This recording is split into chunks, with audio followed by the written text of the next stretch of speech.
It's hard to imagine now, but there was a time in which hardly anyone knew anything about coronavirus 19. And now COVID, of course, is just part of our daily vernacular. But think about where we were, how scary and uncertain the world was just 1 year ago right now. Right? They were closing down schools. They shut down sports venues. They canceled the Olympics. We had a global lockdown. You couldn't travel anywhere. We didn't know anything about COVID. Like, how was it transmitted? Would you die if you got it? The stock market was tanking. I mean, it was a pretty bleak time when you think about it.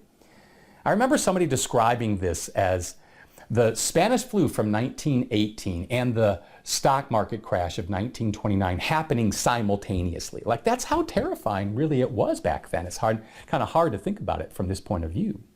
But then look at how far we've come in the span of 12 short months. I mean, we've been able to witness maybe a once-in-a-century miracle of science and biotechnology, right? They went from like zero knowledge to not one, but looks like it's going to be 3 vaccines and maybe more in the clinical trials pipeline, by the way.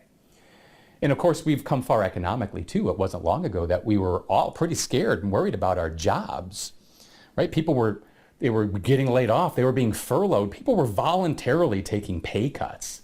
You didn't know if your job loss was going to be temporary or permanent. You didn't know if your company was going to close permanently. I mean, my company at the time was 18 years old, and we didn't know if we would have to close permanently. It was a scary, scary time. And thank God the U.S. Treasury pumped $3 trillion into the U.S. economy. I mean, if you're not a math person, that's just a lot of money, right? Think about it. It's $3,000 billion the U.S. government pumped into the economy in the last 12 months. And we're seeing the effects of that everywhere you look in terms of asset prices. Certainly the stock market is at or near an all-time high. The Dow, the NASDAQ, the S&P 500. The price of Bitcoin has gone absolutely bonkers. Real estate's gone back to prices we haven't seen in 15 years. Have you seen the price of lumber lately? And even like buying a used car is really expensive now. And so, let's face it, if you're watching this video, probably the assets, in your 401k and retirement accounts are probably also at an all-time high, right? So why are we talking about this? Like, what's the point? Well, I just think that we need to take a moment and look back and celebrate, like, how far we've come and have a moment of gratitude for the fact that we're still here. I mean, where are we right now in the United States, right? The number of new cases coming down. The level of COVID vaccinations going up every day. Most of us are wearing masks.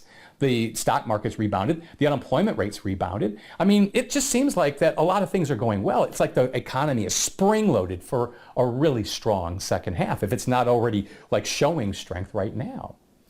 It's a good time, but it's not a good time for everybody, sadly, right? There's still a lot of uncertainty. There's still a lot of heartache out there.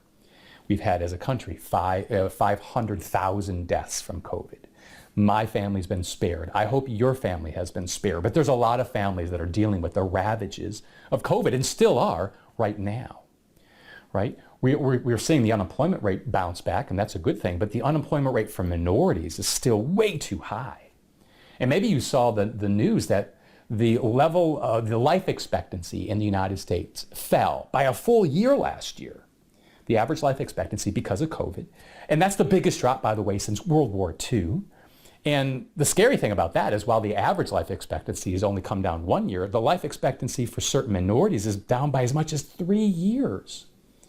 So there's still a lot of work to do. It's still a pretty scary time. So what does all this mean for you? Well, I would ask you to do 2 things to try to help your local community. Number 1, send a charity some money. Send some money to a nonprofit. The nonprofits have gotten crushed, especially the local ones, because a lot of money, corporate funding has dried up because of COVID. A lot of the money has been redirected toward COVID research. And they're hurting, and they really need money. And if you could, you're probably already donating, but if you send some money to a new charity, a local charity, they would really appreciate it.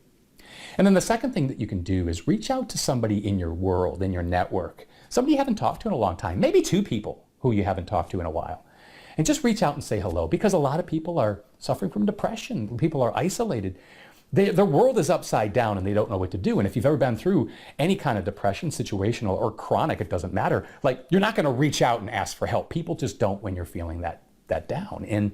And they would really appreciate a call, to say hello and say, hey, I'm thinking about you. I hope you're doing well, and have a conversation. And you don't know how important that conversation may be to someone else. So here's the bottom line. Let's celebrate how far we've come. Let's have a moment of gratitude for what we still have.